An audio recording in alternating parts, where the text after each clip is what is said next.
কণ্ঠনালীর কোন ইতিহাসী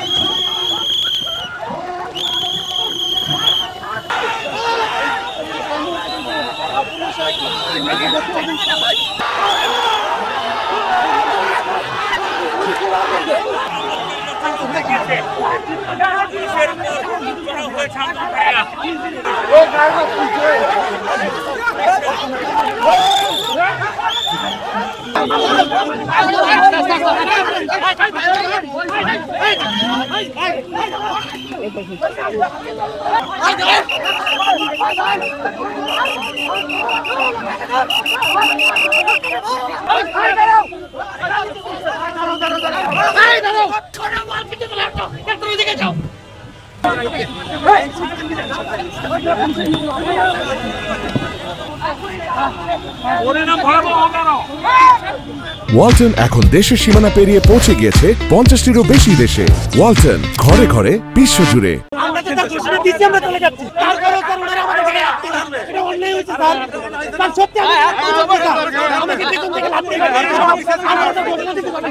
আমরা ঘোষণা দিচ্ছিলাম যে আমরা হচ্ছে রাজনীতিতে চলে যাব, কিন্তু তারপরও বিনা উস্কানিতে আমাদেরকে নির্লজ্জের মতো অসভ্যের মতো আমাদেরকে হচ্ছে গায়ে তুলছে। আমরা কর্মসূচি বলতেছিলাম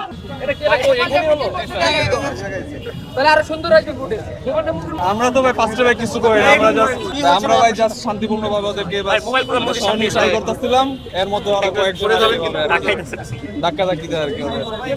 44তম বিসিএস এর কিছুদিন আগে রেজাল্ট দিয়েছে, যারা এই রেজাল্টে উত্তীর্ণ হয় না তারা বিক্ষুব্ধ যারা ছিল, তারা টিএসসি থেকে জড়ো হয়ে আমাদের এই যে শাহবাগ মোড়ে অবস্থান নেই, চারিদিকে যান চলাচল বন্ধ করে দেয়। তো আমরা তাদেরকে প্রথম থেকে রিকোয়েস্ট করি যেখান থেকে যেহেতু মানুষের সাফারিং দুর্ভোগ হচ্ছে, তো মানুষজন যেন নির্বিঘ্নে চলাচল করতে পারে এটার জন্য ছেড়ে দেয়। তো পরে আমরা কয়েক দফায় তাদের 10 মিনিট করে আমি সময় দিয়েছি, কিন্তু দেওয়ার পরে আমরা তাদেরকে এরপরেও কিছু করে না, ঠিক আছে আস্তে আস্তে আমরা ওই যে যেহেতু যান চলাচলের অনেক চাপ ছিল যানবাহনের, এরাই কিন্তু নিজে থেকে ভিতরে ঢুকে গেছে। আমরাও মোটামুটি আস্তে আস্তে একটু ক্লিয়ার করার চেষ্টা করছি এবং এদেরকে পরবর্তীতে কিন্তু আমরা ওই ঠেলে পুশ করে নিয়ে আসতেছিলাম। এরপরে এই কয়েকটা ছেলেমেলে হঠাৎ করে আমাদের এই যে পুলিশের কয়েকজনকে দেখছেন আপনারা, যে বেশ কয়েকজনকে আহত করে ফেলছে। যখনই আহত করে ফেলছে তখনই তো এটা দাওয়া পাল্টা দেওয়া শুরু হয়ে গেছে। আমরা ওদেরকে এখান থেকে ওরা ডিসপার্স হয়ে গেছে, চলে গেছে, কিন্তু আমাদের বেশ কয়েকজন আহত হচ্ছে। এটা যাই হোক, যেটা আমরা বারবার বলি যে যেটাই করেন ওটা শান্তিপূর্ণ ভাবে করেন। ওখানে গেছে তাও আমরা বলছি যে ঠিক আছে তোমরা যেহেতু বিক্ষুব্ধ, তোমাদের অনেক বিষয় থাকতেই পারে, কিন্তু তোমরা এই যে এখানে আসছো এখানে 10 মিনিট থেকে চলে যাও।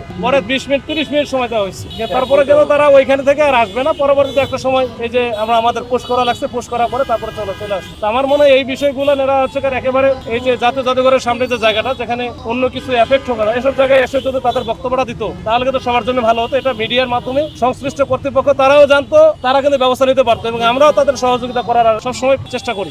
এরপরেও এই যে এই ঘটনা ঘটছে, আমাদের কয়েকজনকে আহত করছে, তো দেখা যাক আমরা এর পরবর্তীতে কি হয়। আমরা এটা পরবর্তীতে আমরা আইনগত ব্যবস্থা নিব।